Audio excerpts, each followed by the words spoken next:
Manila Broadcasting Company. DZRH, member, kapisanan ng mga broadcaster ng Pilipinas. Oras sa Father Kuyang Lito Jimenez, alas 4:09. Uy! Nakapag-break ka na ba? Nakapag-relax ka na ba? Saan ka man nagtatrabaho, mapa-opisina man o work from home o mula mismo sa pwesto, sasabayan namin ang break time mo. Sasabayan namin ng mga balita at komentaryo, mga panayam ng mga taong viral ngayon. DZRH Break Time! RH Break Time!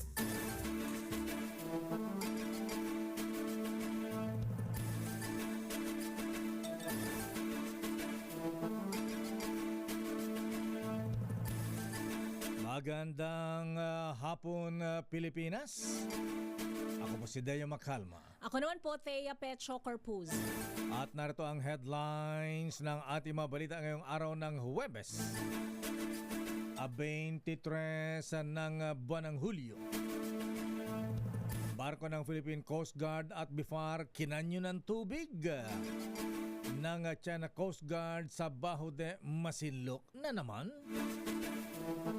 Pangulong BBM personal na dinalaw ang 2 sugatang sundalo sa Ayungin incident, binigyan ng ayuda. NCRPO naka-full alert estado simula bukas para sa zona ng Pangulo Marcos.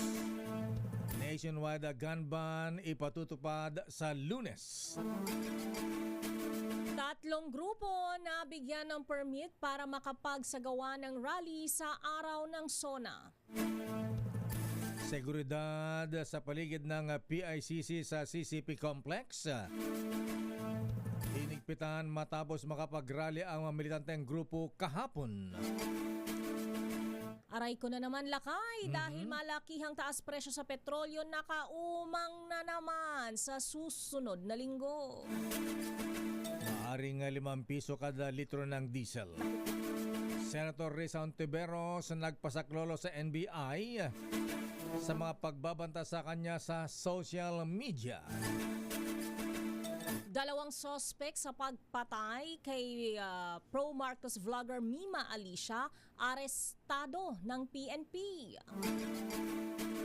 Barefoot General Logico itinalaga ni Paulong Bongbong Marcos bilang PMA Superintendent. Bagyong Quiapo, bahagyang bumilis ang pagkilos, 13 lugar nasa signal number 1. At ngayon sa detalye ng ating mga balita. Binomba na naman ng water cannon ng China Coast Guard ang barko ng Philippine Coast Guard at BIFAR sa Baho de Masinloc ngayong araw. Batay sa social media post ni Philippine Coast Guard spokesman for the West Philippine Sea, Rear Admiral J.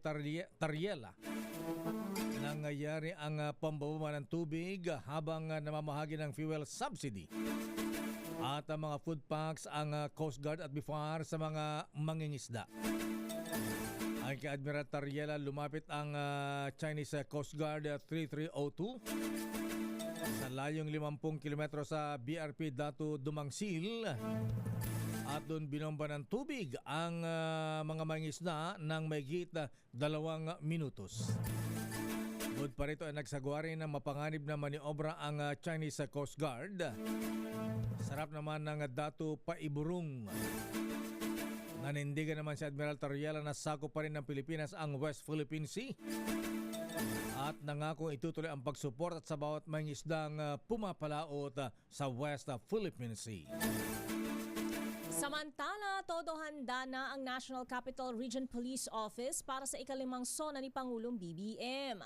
Ayon kay NCRPO Director Major General Anthony Aberin, itataas sa full alert ang hanay bukas ng alas 5 ng hapon at ipakakalat ang mahigit 21,000 pulis. Itatalagaan niya ang mga ito sa Batasang Pambansa Complex, mga pangunahing lansangan, transport terminals, border control points, designated rally zones, government installations, installations at iba pang kritikal na lugar. Habang may naka-standby namang mahigit 11,000 tauhan ng Civil Disturbance Management Unit para siguruhin ang mapayapang pagsasagawa ng kilos protesta.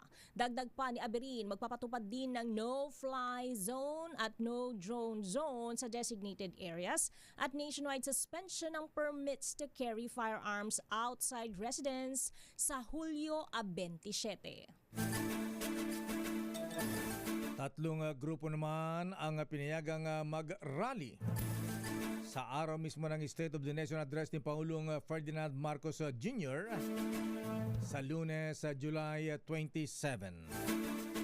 Ayon kay Acting PNP Spokesperson Colonel Allen Ray Co, sa Commonwealth Avenue, Quezon City ay nabigyan ng permit ang grupo ng Bagong Alyansang Makabayan, San Lakas at grupong Better Brighter, at sila ay pinayagang magdaos ng programa. Pero sa ngayon ay ina-assess pa ng Quezon City government kung papayagan ang hindi muna pinangalanang mga grupong nag-apply din para makapag-rally din doon sa darating na Lunes. Hindi pa kasama rito ang grupo naman o bilang ng Iglesia ni Cristo na kasado rin magsagawa ng pasasalamat event sa Lunes na inaasang dadaluhan ng 100,000 katao. Narito si PNP spokesperson Colonel Allen Co.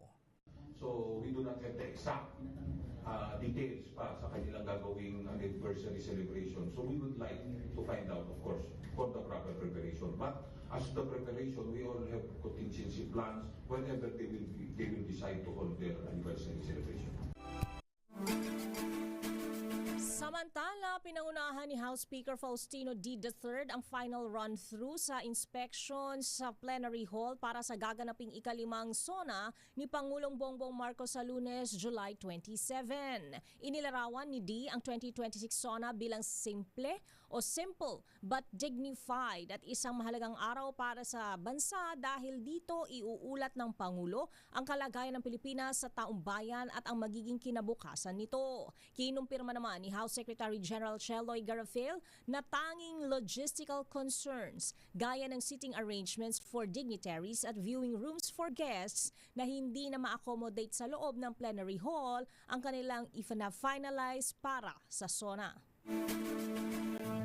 Ipatutupad naman sa July 27 ang liquor ban sa buong Quezon City para matiyak ang kapayapaan at seguridad sa ika-5 State of the Nation Address ng Pangulong Bongbong Marcos. Batay sa Executive Order No. 24, Series of 2026 na pinirmahan ni Quezon City Mayor Joy Belmonte, iiral ang liquor ban mula alas 12:01 ng madaling araw hanggang alas 6 ng gabi sa Lunes. Sa loob ng oras na ito ay bawal ang pagbebenta at pamimigay at pag-inom ng alak sa mga pampublikong lugar sa Quezon City.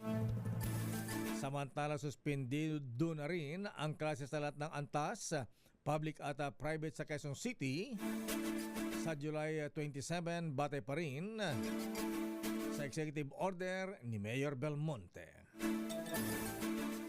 Sa iba pang balita, 1,157 pulis ng NCRPO ang nakabantay na para sa ika-50 na ASEAN Foreign Ministers meeting. Sabi sa DZRH News ni NCRPO Director Major General Anthony Aberin, 150 tauhan mula sa kanilang Civil Disturbance Management Unit ang naka-standby sa paligid ng Philippine International Convention Center o PICC. Mas mahigpit ang seguridad ngayon matapos ang komosyon sa pagitan ng mga rallyista at pulis sa tapat ng Aliw Theater kahapon.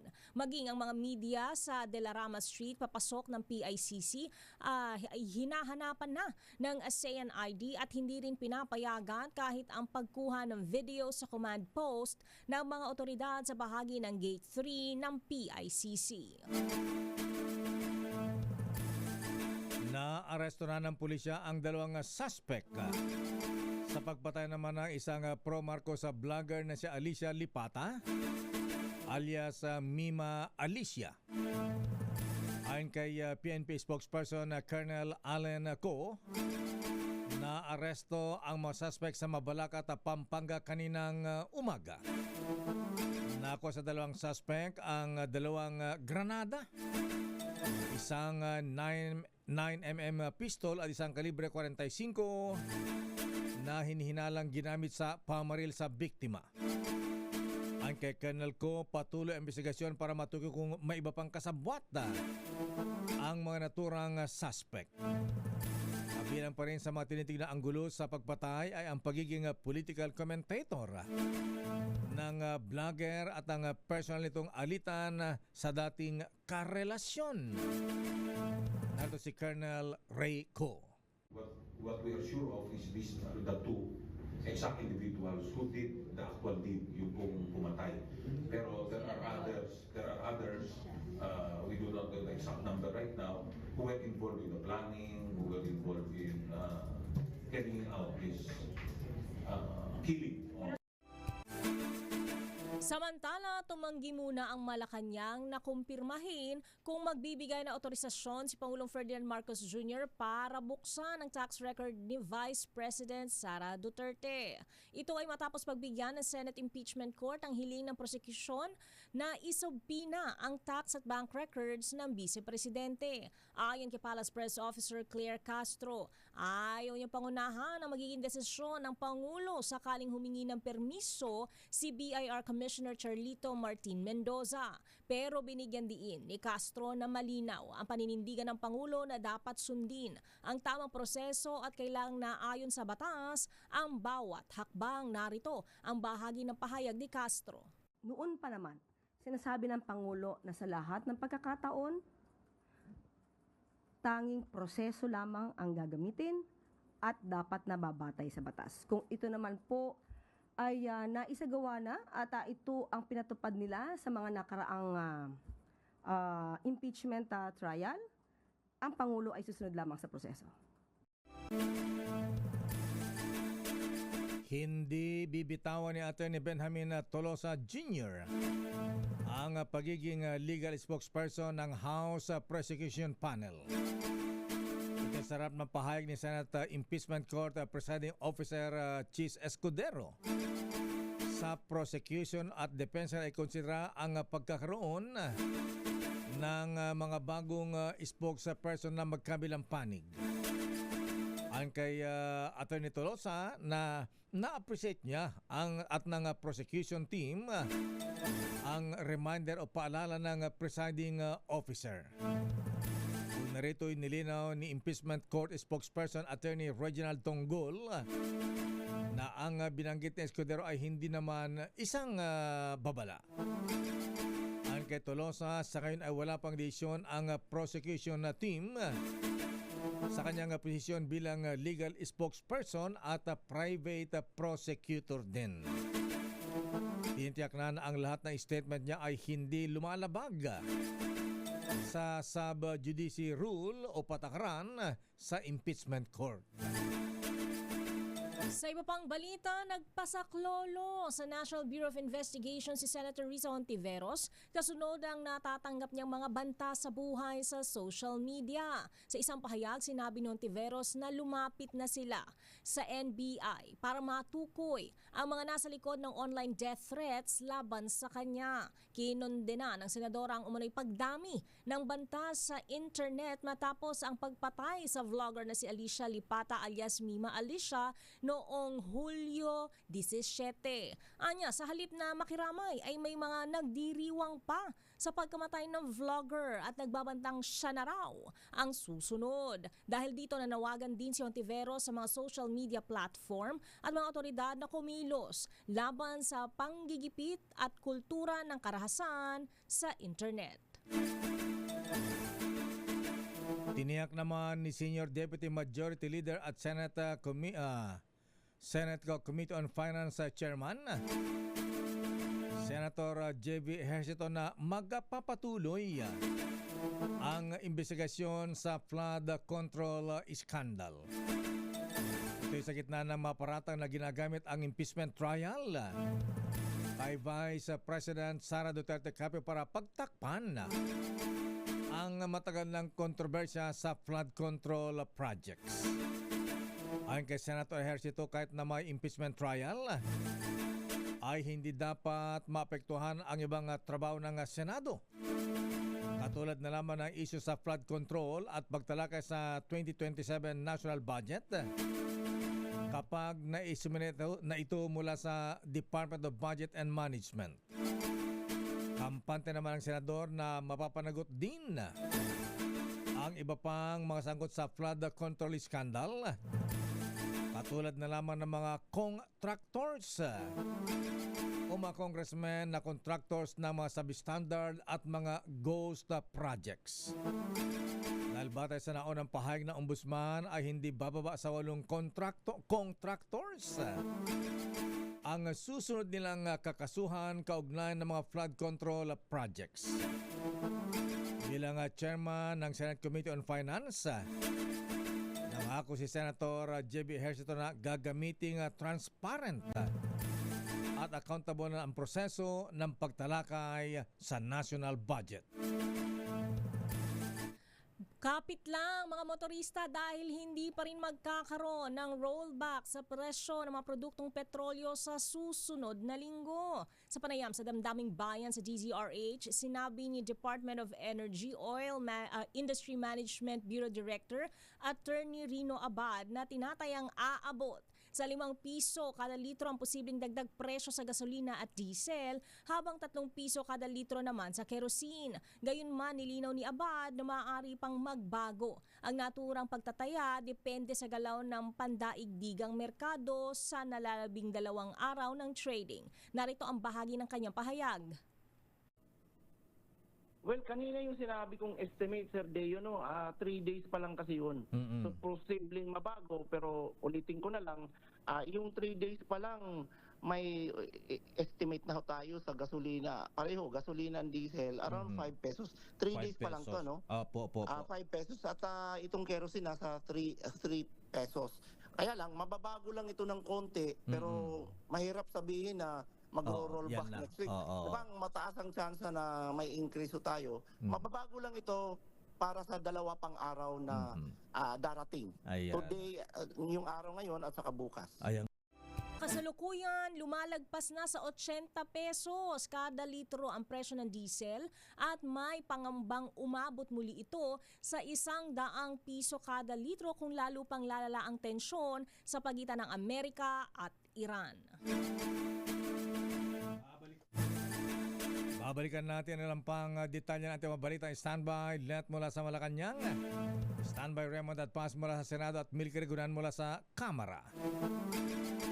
Antabayan din ang detalye ng balita kaugnay sa pagtatalaga kay Barefoot General Logico. Ba't tinawag na barefoot? Hindi ba nagsasapatos? Nakatapak ba ito? Ayan.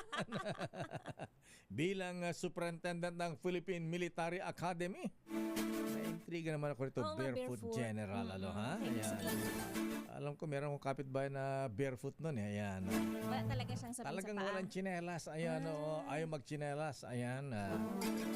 At bagyong Quiapo, nasa northern Luzon. Nakataas ang signal number 1 sa Batanes, Isabela, Cagayan, Ilocos Norte, Apayao, Abra at Kalinga. Ang detalye ng mga balita niyan sa ating pagbabalik sa ating palatuntunang Break Time. RH Break Time. Oras, Mr. Cesar Lee, Mr. Michael is my guy. Ay, Kuyang Larry Francisco. Aloha. Alas 4:28.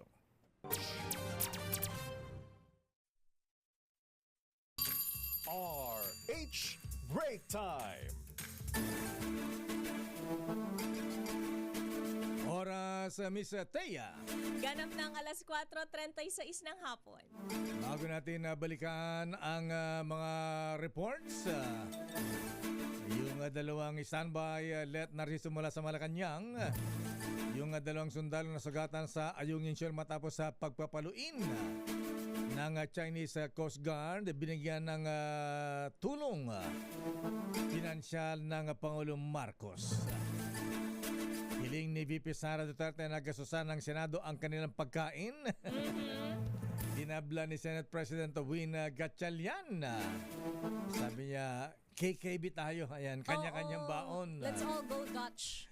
Grupo naman may estudyante na nagaya ng petisyon sa Supreme Court laban sa pagpuputol ng puno sa Maynila. At manhunt operation kasunod ng pamaril sa isang abogado at barangay kagawad sa Makati City. Hala, sa Makati. Lumalapit na sila. Ayan nga. Inilunsad ng Southern Police District. At sa showbiz, ha? Pagkapanalo ni Ivana Alawi sa Fama sa Broadcast Awards, umani ng samut-saring reaksyon. Bakit? Inggit lang yan.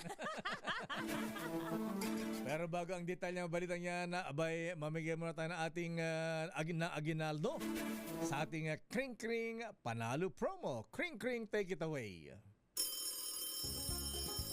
Makinig maigi! Ito na ang chance mo na manalo ng instant 500 pesos kapag darinig mo na ang mahiwagang Kring Kring. Tingnan mo na ang iyong cellphone, baka ikaw na ang susunod naming winner sa Kring Kring Panalo Malakas sa telepono. Paano sumali? Bisitahin ang Facebook page ng DZRH, fill up pa ng Google Sheet na nakapin sa DZRH FB page at hintayin ang aming tawag sa telepono. Kring Kring na! Eto na ang unang natawagan ni Kring Kring. Taga Paranaque, Mistaya, sukat Paranaque si John Paul George and Ringo Malilin. Aba, siguro tatay nito Beatles fan ito, ha? Beatles fan. John Paul Malilin, magandang hapon na pare ko. John. Magandang hapon din po sa inyo. Ayan, ang tatay mo ba ano talaga, Beatles fan siya? Hindi alam ha? May alam ka bang JP, wala kanta ka bang, ng Beatles. Kanta ng Beatles. Wala ka ba alam na kanta ng Beatles? Nawala Ako na. lang. Ako, di ko na po kinalakihan yan eh. Ganun ba? Bagets-bagets yata si kay John Paul Lakay. Mga alam I niya, wanna hold your mga alam niya, Ben and Ben. Ayan. Tama po. Tama ba? Ayan. Lola Amor, mga ganyan. Lola Amor. Ayan. Bini. Lola Benisa. Lola Magdalena. Ayan. John Paul, ang tanong ko pare ko, ayan, dahil hindi mo alam ang Beatles, pahihirapan kita. Naku, Ayan. na. Ang tatanong ko sa iyo para makuha mo ang premyong limpak-limpak na 500. Anong himpilan ng radyo ang kauna-unan sa Pilipinas at number 1 pa ngayon sa survey? Naku, DZRH. ang tagal, di yata sigurado eh. Sigurado ka ba? Tagal mo Baka may nag-isip lag lang sa Lakay, sa Ayan. connection. Ganun ba? Oo. Congratulations sa John Paul, George and Ringo Malilin. Ito ba, taga Bicol naman na Mistaya. Ito na nga, taga Magaraw, Camarines Sur. Magandang hapon sa iyo, Ate Rose Ann Avenido. Hello po, magandang hapon po. Tanungin mo ng mahirap din na Mistaya. Di syempre, anong himpilan ng radyo ang kaka-celebrate lang ng anibersaryo noong July 15, nag-turn ng 87. Ayan, 87 years old na. 87 years na. Anong himpilan ng radyo yon? DZRH po. Ba, galing-galing ni Ate Rose Ann Avenido. Congratulations, Rose Ann Avenido at John Paul, George and Ringo Malilin. At ngayon balikan natin ang mga balita. Unahin natin ang mga reports. Report mula sa Malacanang, 2 sundalong nasugatan sa Ayungin Shoal matapos sa pagpapalo ng sagwan ng Chinese Coast Guards. Inilala ng Pangulong Bongbong Marcos at binigyan ng tulong pinansyal. Kala ko binigyan ng baril. Panggante. Bilang gante. Wala man lang 9mm. May ganso yata ngayon. Lakay Race Bayan. Ayan. Aris number 14. Let Narciso please come in. Miss Let. Lakay, ginawaran ni Pangulong Ferdinand Marcos Jr. ng Order of Lapu-Lapu ang 2 miyembro ng Philippine Navy na nasugatan sa konfrontasyon sa Ayungin Shoal. Ayon sa Malacanang, ito'y bilang pagkilala kina Seaman First Class Underwater Operator Carmelo Aballe at Private Eric Lasida sa kanilang katapangan at tapat na paglilingkod sa bayan. Binisita at personal na kinumusta ng Pangulo ang dalawa sa Camp Ricarte Station Hospital sa Puerto Princesa City, Palawan. Ang Order of Lapu-Lapu ay isang karangalan na iginagawad ng Pangulo ng Pilipinas sa mga opisyal, kawani ng gobyerno at maging sa mga pribadong individual na nagpamalas ng pambihirang kabayanihan para sa kampanya o advokasya ng presidente. Kasabay nito, ipinagkaloob sa kanila ang tig 100,000 piso na tulong pinansyal. Muli namang ipinahayag ni Pangulong Marcos ang buong suporta ng pamahalaan sa mga miyembro ng Armed Forces of the Philippines na patuloy na nagtatanggol sa soberanya at karapatan ng bansa. Ito si Let Narciso para sa DZ. Yes, Lakay? May kulang sa ibinigyan ng Commander-in-Chief sa mga sundalo? Ano, Lakay? Dapat helmet. Ayan. Ay, oo. Para may protection. May protective Kevlar gear. helmet. Oo. Ayan. Kaya pala maaga umalis kanina ang presidente, nasa Palawan. Okay. Lakay, marami siyang aktibidad. Nag-aerial inspection din sa may Malampaya. Malampaya. Yung oil rig. Lakay. Yung mga flood control project, wala bang flood control project sa Palawan? Binuksan, Lakay, yung pinakamalaking dam doon. Yung dam. Irrigation project. And then, anong oras nakabalik ang presidente sa Malacanang? Hindi na nabanggit, Lakay. Ganun ba? Sa Malacanang. Kailan ang rehearsal niya sa SONA? Oo nga. Ilang tulog na lang. Wala pa bang patikim kung ano ang lalamanin ng SONA ng presidente, Miss Lat? Kung gaano katagal. Wala, Lakay, pero sabi ni Yusek Castro kanina by Sunday tapos niya na yon. Sunday pa? Lunes na. Hindi pa daw kasi nila na hindi pa nakapag-practice. Hindi pa makapamili dun sa mga pambobolang report ng mga cabinet secretaries. Kung kaninong report ang i-highlight. Baka pambobola lang, kailangan i-verify muna, baka mapahi ang presidente. Baka sabihin ng DOH wala nang nakapilang pasyente sa mga Mona Lisa hospitals ng gobyerno. Pagkatapos... Bakit Mona Lisa, Lakay? They just lie there. They just die there. Diba? Iman damit din. So, dapat na ma-check talaga, ha? Ayan, pa-check sa sa ISAP, sa NSC o kaya PSG. Ayan. Kung tama yung mga report ng mga cabinet members, baka magre-report ang presidente. Ayan, mali pala sa ground. Ayan. Iba naman pala. Okay.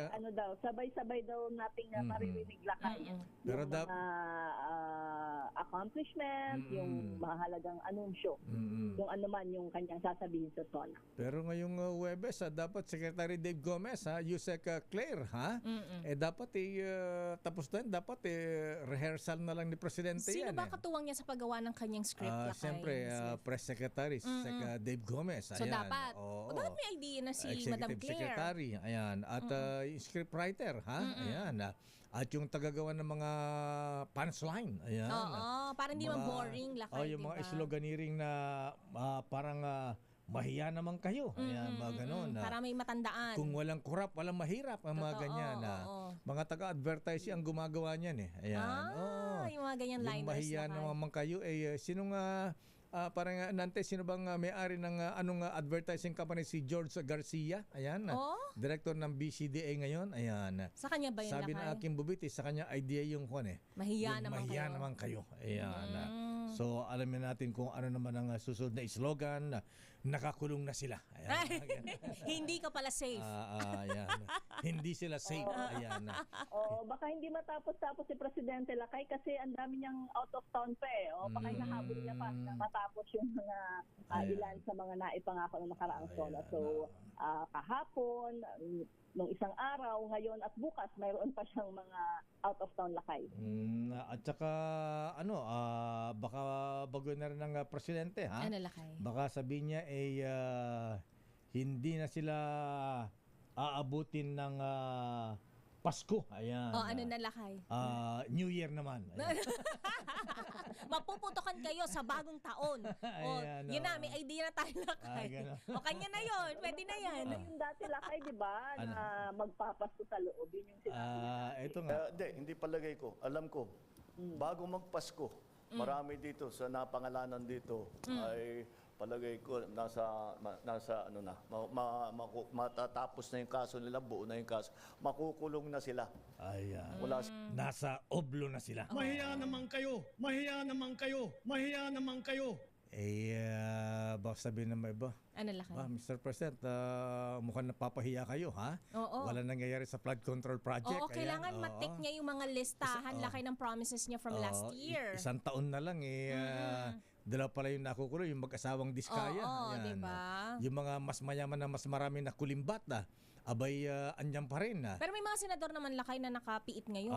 Yun, si Senator Marcoleta at saka Senator Jinggoy. Tsaka si dating Senator Bong Revilla. Bong Revilla. Okay. Sige, abangan natin. Who's next? Ayan abangan natin, Miss Net, kapanapanabik kasi controversial ang sora ng presidente nung last year. May pasabog din kaya. At maraming aabangan yun nga. Masisingil siya doon sa nakaraang sana. So abangan natin yung lalaman na ng kanyang speech. Okay. Narciso para sa DZRH. Una sa Pilipinas, una sa Pilipino. Mahiya naman kayo! Mahiya naman kayo! Mahiya naman kayo! RH Break Time! Report mula naman sa Senado, Miss Thea. Hiling ni Vice President Sara Duterte na gastusan ng Senado ang kanilang pagkain. Tinabla ni Senate President Win Gatchalian. So it's a no-go. Ayan. Dapat kasi KKB. Akala ko naman na sagot yan ng Senado. Ay, alin lakay yung Senado? Hindi, di ba? Yung mga prosecutors lakay, may sari-sariling dala daw sila ng bottled water. Pero impeachment court yan Ayan. Di ba pagka may hearing sa Senado, sagot ng Senado ang pakain doon sa mga guests ha? Siguro tubig lang lakay tsaka papa-ensaymada, cheese roll, ganon. Pero kung catering talaga, mabigat na yan sa budget ng taong bayan. Talagang ganon. May special emergency funds naman sila dyan, Raymond, di ba? Okay, pinasagot na lang niya sa sa Gatchalian Lechon catering. Okay, sa Villar Group. Bakit naman tinanggihan? Tayo ang balita. Okay, di ba nag-offer yung Senator Mark and Camille Villar? Oo, di ba? Coffee Project. Ayan, di ba? Parang gising na gising ang prosecution. Magpabalot Penoy ang mga Senator Cayetano. Ang dahil pwedeng pagkukuhanan, dahil sponsor dyan. Correct. RS number 28, Raymond Advance, please come in. Ba't naman tinabla? Mayor tablado sa liderato ng Senado ang kahilingan ni Vice President Sara Duterte na gastusan nila ang catering o pagkain at inumin ng kanyang legal team sa panahon ng impeachment trial. Ayon kay Senate President Sherwin Gatchalian, hindi kayang pagbigyan ng Senado ang request ni VP Sara dahil sa kakulangan ng pondo. Paliwanag ni Gatchalian ay marami silang gastusin sa kanyang dahil sa impeachment. Nagamit ang marami sa kanilang mga committee rooms kaya kailangan nilang umupa ng ilang kwarto sa PICC para magamit sa panahon ng budget at committee hearings. Narito si Senate President Sherwin Gatchalian. Decision na yan ng management ng Senado kung papayagan o hindi. But it's a basic issue of budget dahil nga hindi kaya ng budget dahil meron tayong ibang gastusin. But we have to prioritize of course yung budget hearings at committee hearings. Sa naunang panayam kay Senator Erwin Tulfo, total ang mayorya ng mga senador na gastusan nilang catering sa team ni VP Sara dahil walang pondo at mahirap ipaliwanag sa Commission on Audit.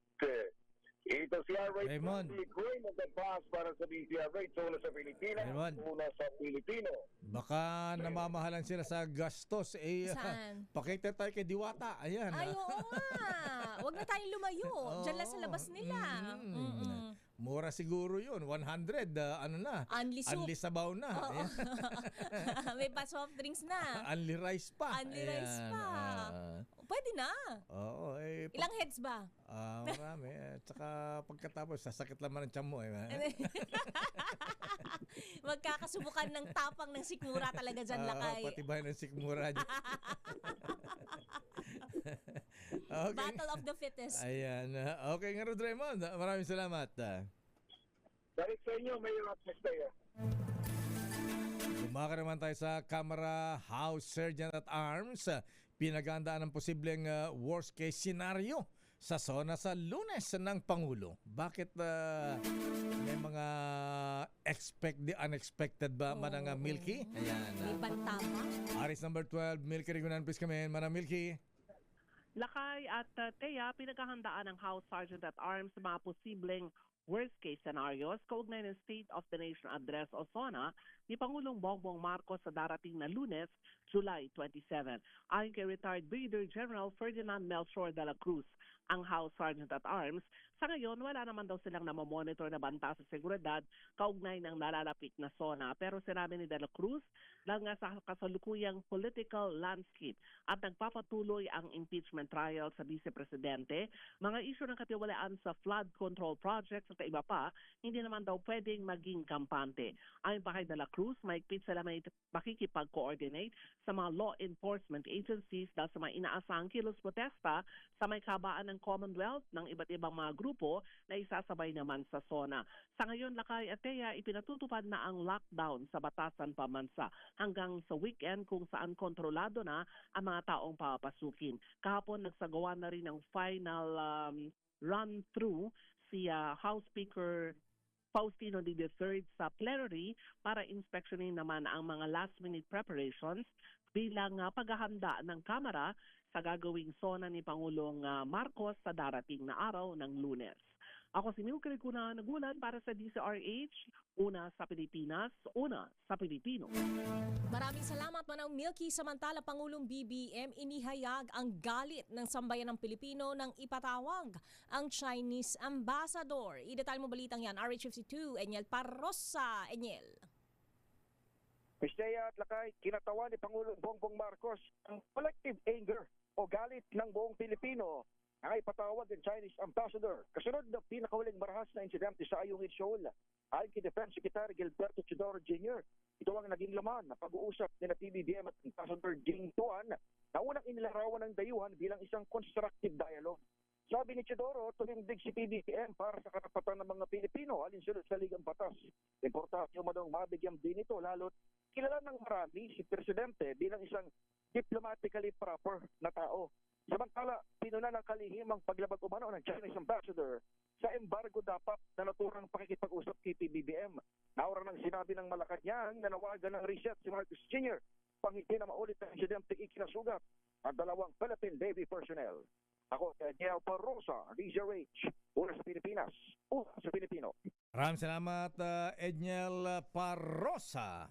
Anong masami mo dong dyan sa pangyayaring yan? Gusto ko nang umiyak sa harap ninyo pero naubos na ang luha ko.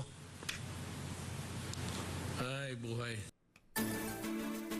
Samantala, report mula kay Tina Nolasco. Grupo na may estudyante naghain ng petisyon sa Supreme Court laban sa pagpuputol ng puno sa Maynila.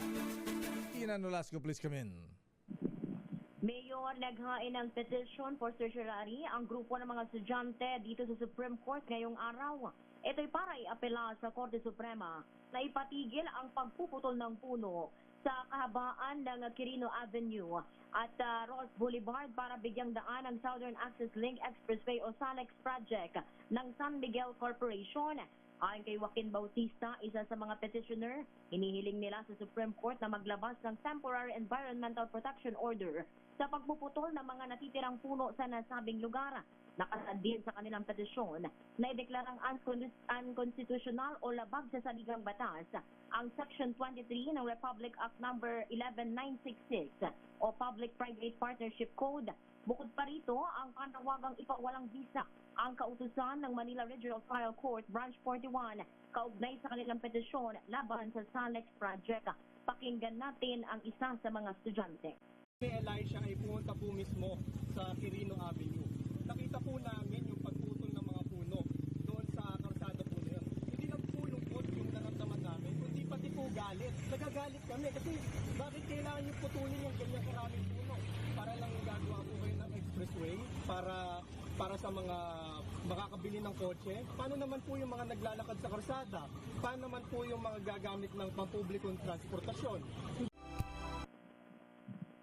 Ito, si RH19 na Nolasco para sa DZRH, una sa Pilipinas, una sa Pilipino. Maraming salamat, Tina Nolasco. Di ba, papalitan naman daw yata eh. Ayan, puno ng San Miguel. Yan. Samantala, lakay manhunt operation kasunod ng pamamaril sa isang abogado at barangay Kagawad sa Makati City inilunsad ng Southern Police District. Detalye mo balitang yan. RH27, Noche Cacas. Noche! Miss Thea at Lakay, nagsasagawa na ng manhunt operation ang Southern Police District of Nay.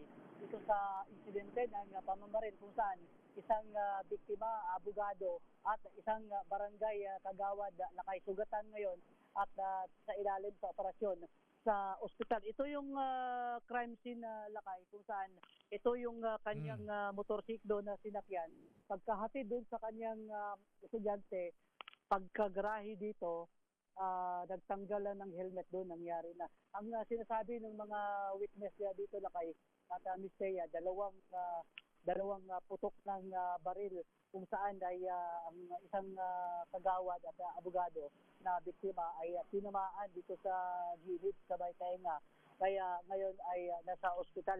Nagsasagawa na rin ng joint investigation na Lakay ang Makati Substation 3, Substation 1 dahil dito sa insidente kung saan ay nag-backtracking at forward tracking na sila sa digital CCTV Lakay na kuha dito sa crime scene. Dito nangyari ito Lakay dito sa may Lubaliches Street at kanto ng Sapote Street dito sa Barangay Olympia. Pero yung biktimang abogado Lakay ay at kagawad, siya ay taga Barangay Santa Cruz. Dito siya nag-notaryo Lakay dito sa lugar na ito. Kaya ngayon ay kaalis lang yung mga pulis dito nagsasagawa ng investigasyon. Kaugnay nga dito sa isang insidente ng pamamaril sa isang abogado at isang barangay kagawad dito sa Makati City. RH27, Chikakas DCRH, una sa Pilipinas, una sa Pilipino. Maraming salamat, Noche Cacas. Abay, mukhang lumalala ang crime dito sa Metro Manila. Bago ang balitang sports at showbiz, abay bati mo natin happy birthday si Kuyang. Very worshipful Paul Paniebe, ang father of Moriones Masonic Lads. Magbati mula kay very worshipful Attorney Orlando D at mga brethren sa Moriones at Kalilayan Masonic Lads. Happy birthday din kay Kuyang Melvin Arado, ang senior deacon ng TM Kala Masonic Lads 136. At happy birthday kay Architect Liloy Gatdula ng Candelaria, Quezon. At happy birthday din kay belated happy birthday kasi hindi pa rin nag-blow out ito si Congressman. Kuyang Congressman Prosecutor Lord Suan. Binabati ni Grandmaster Jun Suan at Attorney Amir Putin Pelaes. Happy birthday pa kay Kuyang Jonathan at Kuyang Jojo Berso. At Mista, ayan, Mista Steve Esteban ng PMA Sandigan 82. Happy birthday! At of course, happy birthday sa ating kasama rito, ha? Yes, Lakay. Si Miss Talasa Elizalde, ang DOO ng MBC. Daughter of the owner. Ayan. Happy birthday, Miss Happy birthday, Mama Talasa. Ayan, nagpakanton na kanina. Ha? Ayan. At sa sports, Miss Thea. Navi wagi ng silver medal sa MLBB Women's Invitational sa 2026 Esports World Cup. Team Falcons wagi sa unang araw ng Mid-Season Cup. Idatay mabalitang yan, Millie Borja.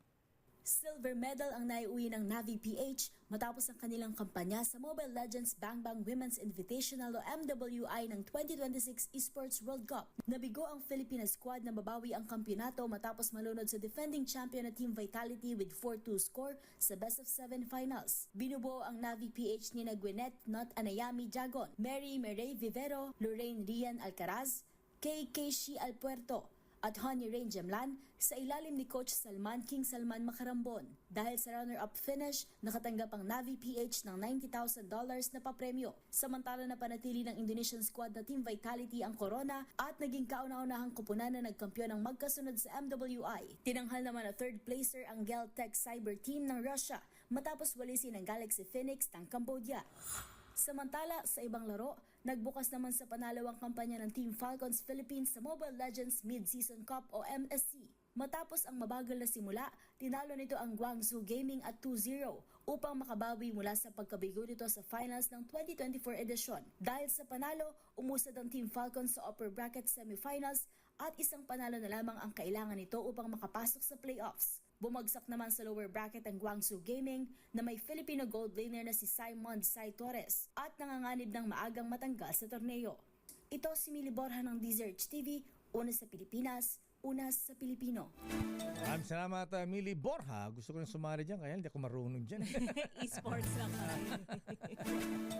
Showbiz, Miss Thea. Pagkapanalo ni Ivana Alawi sa Famous Broadcast Awards, umani ng samut-saring reaksyon. Idetalye mo ang balitang yan, Angelica Cosme. Umani ng samut-saring reaksyon online ang pagkapanalo ng actress-vlogger na si Ivana Alawi sa nagdaang Famous Broadcast Awards. 2 tropeyo ang naiuwi ng YouTube star, Best Public Service Show at Best Host for Public Service na iginawa din sa batikang journalist na si Cara David. Tila hindi nga niya makapaniwala si Ivana sa nasungkit na parangal at nangakong hindi magsasawang tumulong at ibalik ang pagmamahal ng fans. Ngunit, kasabay naman ang mga komento ng pagbati kay Ivana, marami rin ang tila nagtaas ng kilay kung bakit daw ito binigyan ng award. Isa na nga sa mga sinisilip ng netizens ay ang umano'y pagpopromote ni Ivana ng sugal. Kamakailan nga lang, trending topic ang kanyang pag-giveaway ng iPhone sa 100 katao. At para sumali ay kailangang i-follow ang page ng isang online gambling platform.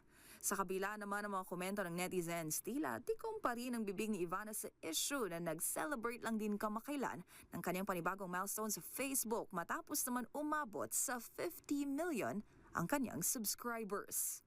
Morning Showbiz Angel ng DZRH TV, una sa Pilipinas, una sa Pilipino. Oh, grabe, 50 million subscribers, Miss Thea, ha? Pag kinonvert mo lahat, pag kinonvert mo lahat yun sa piso, laki yan. Laki nun, 50 million pesos. Ayan. Anyway, congratulations, Miss Ivana Alawi. Hoy, magandang hapon kay Most Worshipful Roland Paulino at Kuyang Kiko Cruz at Attorney Orlando D. Ayan. Sila ay buwabati rin na happy birthday kay Kuyang Congressman Lord Suan ng Cagayan de Oro City. Lakay, how much? At sabi ng ating business correspondent Mr. Michael Ismaygay, nako, Most Worshipful Roland, yung dollar mo, itago mo, tataas pa. Nako po. Ngayon ay 61 pesos and 75 centavos. Nako, magiging malapit. 62 ba to, Lakay? Ayan, 61.75. Mukhang magiging ano to, ha? Magkano? 62. Abot ba ng 62? Ninong Michael is my guy. Grabe, ano, ha? May ipambibili pa ba natin yung piso natin, Lakay? At yan po, mahibigan ang kabuhan natin palatuntunang break time. Ako po si Deo Macalma. Ako naman po, Thea Petro Corpuz. Ang tabayan ang susunod na mga balansyadong balita. Henry Uri at Miss Kay, Karen Oyong.